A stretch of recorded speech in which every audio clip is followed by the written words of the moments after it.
couple people had asked for a walk around on the trailer. Trailer's a 1967 M416. Sandblasted the tub and had it color matched. Did extend the tongue, just using some 3/16 bar stock.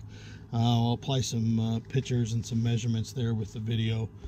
It shows pretty simple how to do that. I think the write-up's on Expedition Portal.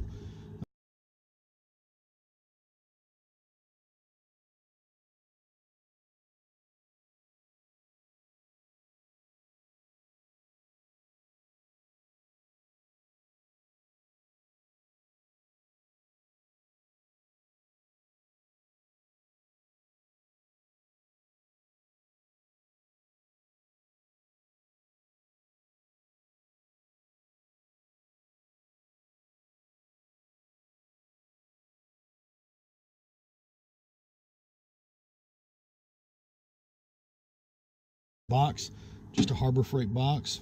POR 15'd it to get a little bit better covering out of it, and I think this is just a shore power cover, extra one I had from the boat. The inside got a battery box with a deep cycle battery, a battery tender to keep everything charged. It makes it easy to plug in. This has got cigarette lighter plugger and USB on it, so I can just plug it in and run it. Do have an inverter in there. I'd like to add solar to this. I'll probably order that here before the next big trip. I do need to still put a jack on the front of this.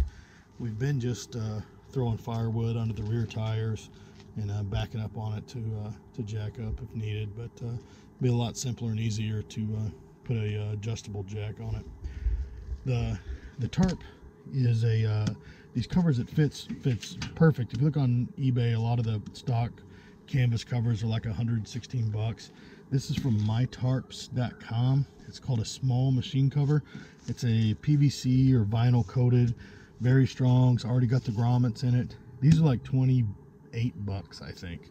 It was in Marietta, Georgia. I didn't even have to order it. I could go pick it up there, so it was a nice deal, and fits perfect. Just some cheap bungee from Home Depot. Didn't have to add any grommets or anything like that. Everything lined up pretty easy.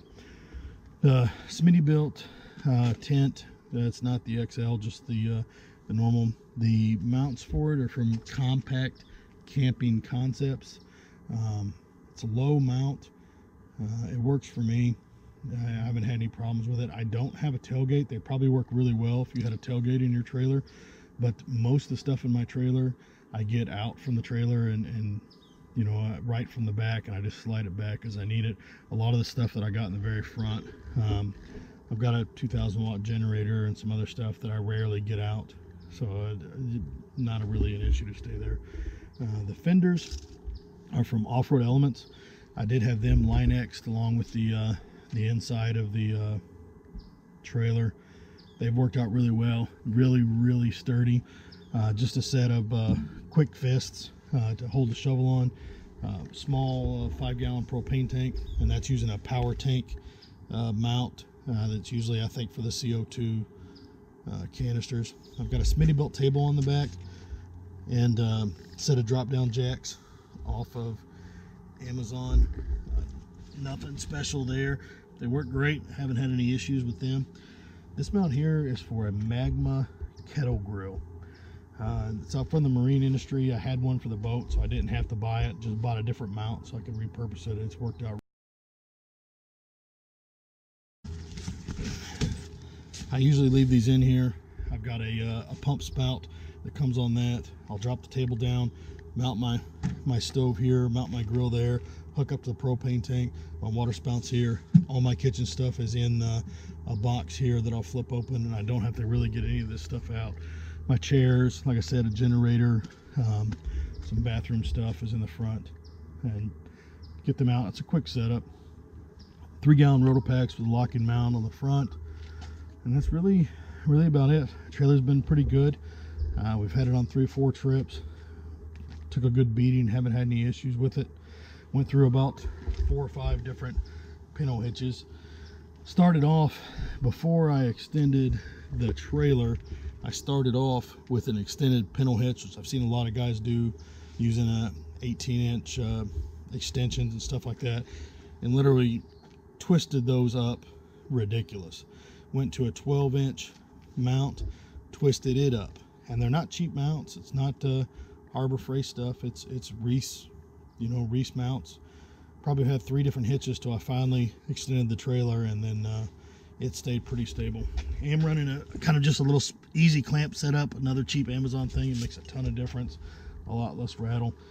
Have a couple bags here that I keep some stuff that I have to keep to get quick, but extending this out has really worked well.